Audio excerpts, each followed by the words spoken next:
এই যে কন্যা শিশু হত্যা হয়েছে, এই হত্যার বিচার আমরা নিশ্চিত করব যে কোনো মূল্যে। ঢাকা রামপুরায় 5 বছরের শিশুকন্যা হত্যাকাণ্ডের ঘটনায় ভুক্তভোগী পরিবারের সাথে দেখা করে হত্যাকাণ্ডের সঠিক বিচার নিশ্চিত করার আশ্বাস দিয়ে পরিবারের পাশে থাকার অঙ্গীকার করলেন জাতীয় নাগরিক পার্টির আহ্বায়ক নাহিদ ইসলাম।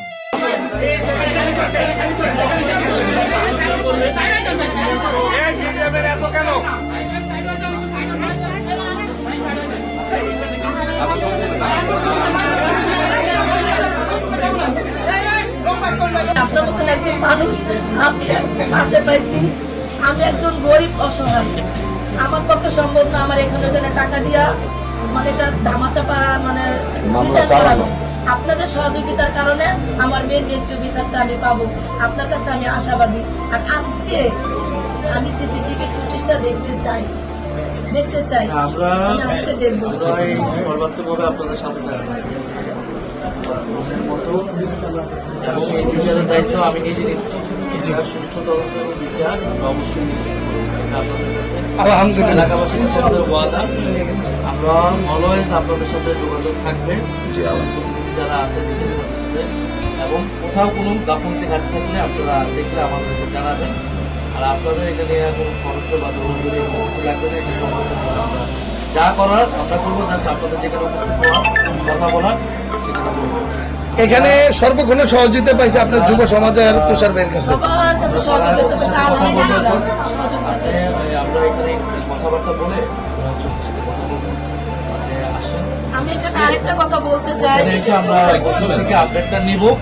হ্যাঁ, এবং শুধু আপনি আর বেশি মানুষের সাথে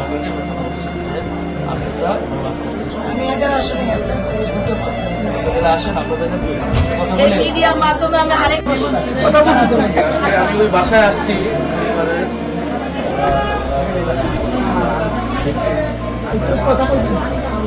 কি অবস্থা?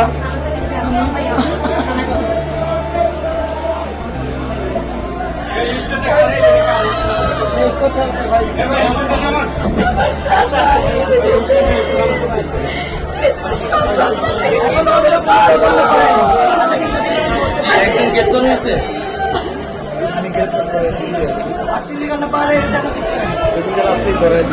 সব ধরনের আলামত দেওয়া হয়েছে, কিন্তু রিপোর্ট আসছে কবে আসবে?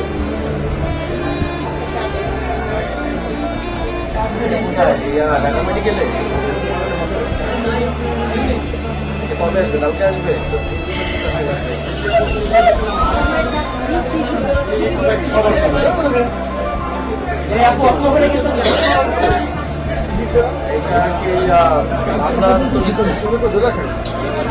আসামি কারা? আপনার তো আর রাজনীতি বা থানার নামদার নেই আপনারা? ওনারা তো কিছু সন্দেহ করতেছে ওই যে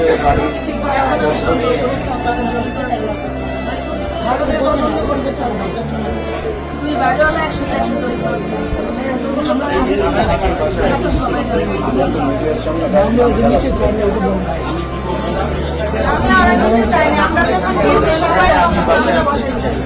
আমরা নিতে চাই না, আমরা এলাকাবাসী ঘেরাও করছি, আন্দোলন করছি, তখন মামলা নিচ্ছে। আমি প্রথমে বুঝতে পারি না এটা সাধারণ একটু যন্ত্রের কারণে আমার মেয়ের জীবন চলে যাবে, তাহলে আমি আমার কাছে চাইতাম না। মিডিয়াটা বিশ্বাসে যাবে।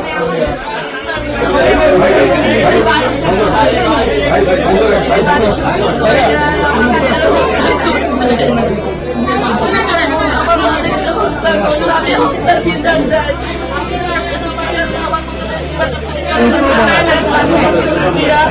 আপনি যেহেতু আসছেন, আজকে আমার দাবি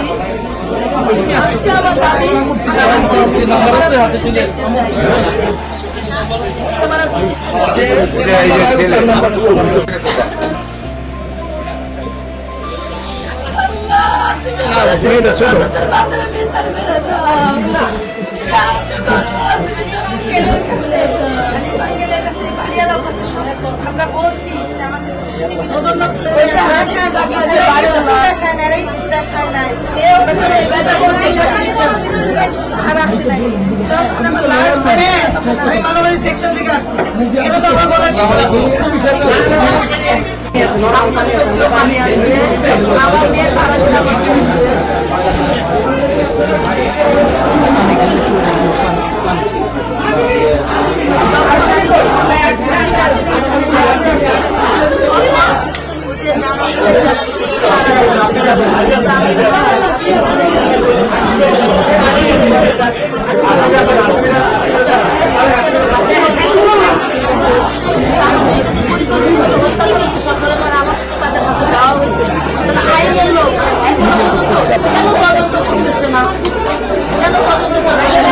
এখন আমি আসামি হিসেবে নাম করতে চাই যে বাড়ির আমার মেয়ের লাশ পাওয়া গেছে।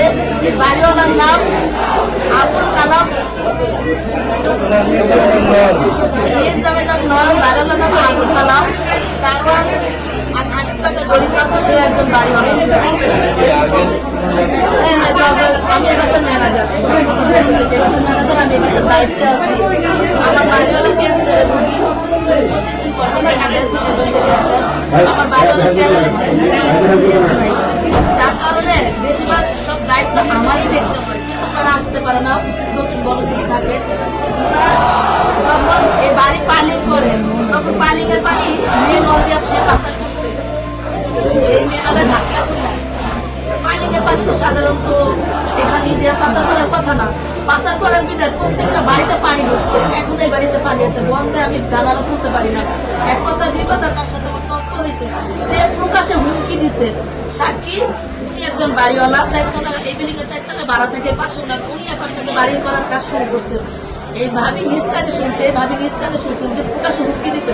কিন্তু ঝগড়ার টাইম আমি ছিলাম না, ওনারা জানে, ওনারা দেখছে। 21 তারিখে ঝগড়া হয়েছে, হুমকি দেওয়া হয়েছে। 24 তারিখে আবার কয়েকজন টুকরা নাই হয়ে গেছে, তার বাড়ির থেকে পাওয়া গেছে, অথচ তার মোবাইল বন্ধ। তাকে যে পায়ে ধরলাম, অনুরোধ করলাম সিসি ক্যামেরা ফুটেজটা দেন, সে আমাকে দিল না। সে এখন বলে তার মোবাইল নাকি নষ্ট, দেখা যাইতেছে। কেন এটা কেন? তার মানে একটা রড চুরি হয়ে গেছে, হিট চুরি হয়ে গেছে, সেটা সে ওখান থেকে দেখে।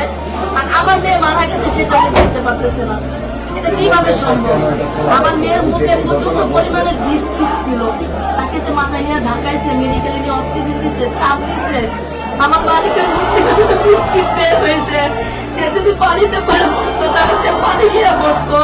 তার শরীরের পোশাকটা আছে, আমার মেয়ে তারাবি নামাজ পড়ে বের হয়েছে, হিজাবটা পাওয়া যায় না। তার মাথাতে হিজাব ছিল, এই যে আপনারা বলেন এটা মেয়ে এত বালি কেন থাকবে? একটা ধোয়া পোশাক, সে নামাজ পড়ছে, সে মাদ্রাসায় পড়ে, 6 বছর বয়স। আমার মেয়ে 6 বছর পরে কেদা, প্রচন্ড পরিমাণে কেদা ছিল। সে যদি পানিতে ডুববা মরতো তাহলে কেদাগুলো কেন আসবে? পানিতে ডুববা মরছে, সে পানি খায় না।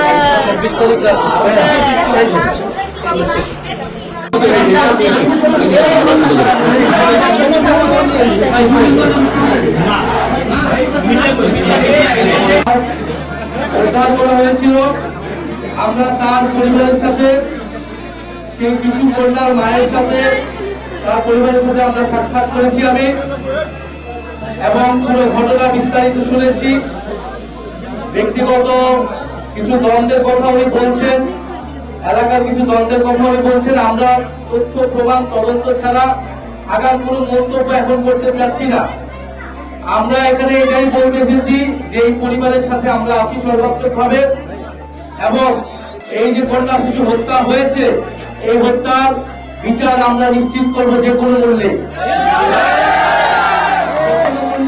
ইনশাআল্লাহ আমরা বিচার নিশ্চিত করব।